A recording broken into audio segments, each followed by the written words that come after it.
Yanga Sport Club kusema ukweli imefanikiwa kuwa qualified kwenye group namba 3 ambalo mechi ya kwanza Yanga itaweza kucheza na Al Ahly ile ya Misri.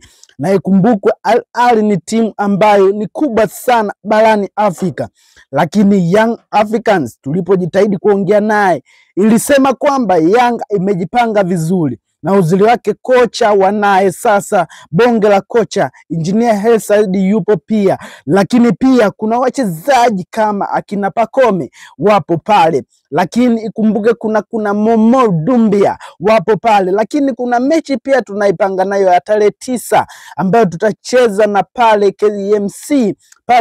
KMC Complex Dar es Salaam. Lakini pia tuna kina Kwasi wapo tayari mazoezini, wanafanya mazoezi kwa ajili ya kuingia kikosi cha makundi hayo yaliyopangwa Yanga pamoja na Al Ahly. Hiyo tarehe bwana, hiyo ijipange, Yanga itacheza kweli, Yanga itafanya kweli, na kwa kuwa wote tunaiaminia, wote tunajua timu yetu ni bora, timu yetu inacheza mpira bora, timu yetu ni kila kitu. Jamani, fanyeni vizuri jamani.